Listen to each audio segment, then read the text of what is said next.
kita bisa menggunakan NIV ya untuk jika terjadi gangguan hipoksemia atau hiperkapnia. Kenapa?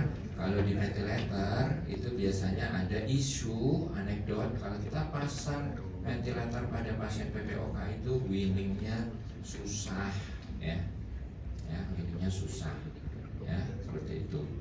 Oke, kemudian gunakan PIP-nya 5 ya, atau gunakan PIP-nya itu kalau dia nanti ada auto-PIP gunakan 50%-nya. Misalnya auto-PIP-nya kedeteksi 8, maka dokter setting PIP awalnya adalah 4.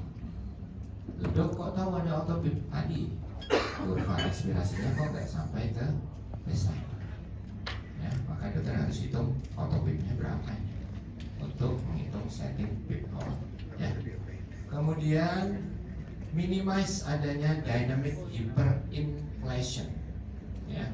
Jadi dokter, bagaimana sih menghindari dynamic hyperinflation atau gas trapping tadi? Tentu ada beberapa metode yang bisa kita gunakan. Yang pertama adalah volume tidalnya ya diturunkan.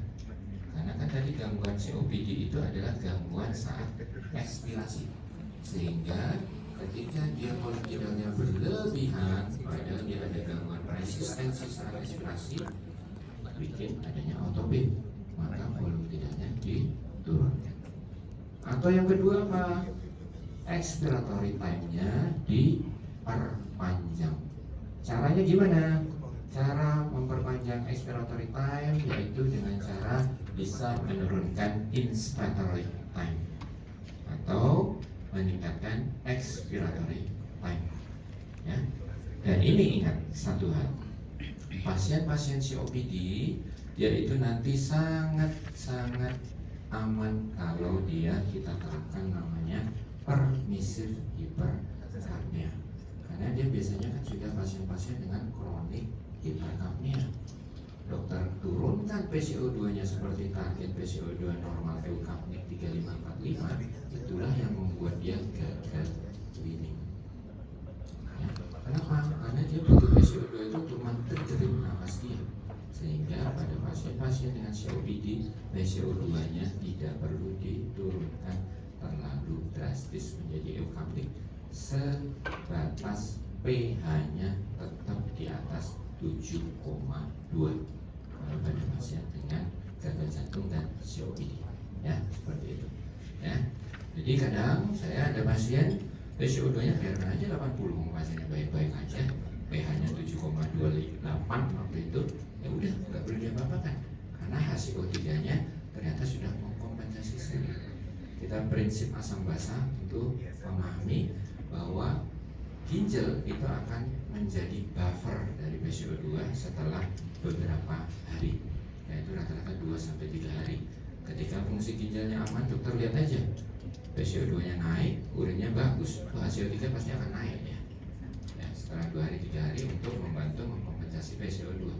Yang amburadulnya kalau nanti kok urinnya nggak keluar, reagennya tinggi, pasiennya trapping CO2, maka dokter hanya bisa bermain dengan ventilator ya. Kenapa? Untuk menurunkan PCO2 ya.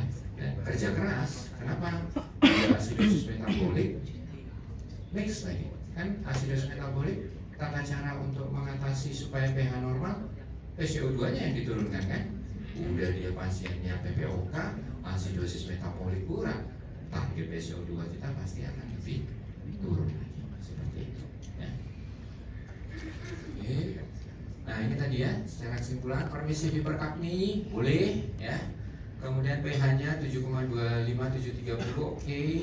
Kemudian tidal volume-nya sama, COPD, ARDS itu sama, low tidal volume ya, 6-8 cc. Dan biasanya pada COPD low respiratory rate. Kenapa? Tadi supaya expiratory time-nya itu lebih panjang, sehingga udara saat ekspirasi itu tidak menimbulkan gas trapping ya, sehingga autopipnya bisa tertangani ya. Pipletnya kalau pada COPD hampir sama antara 28-30, target saturasinya sedikit berbeda. Kalau ARDS 8895, kalau COPD 8892 ya. Jadi secara umum seperti ini setting ventilatornya pada COPD. Oke, kita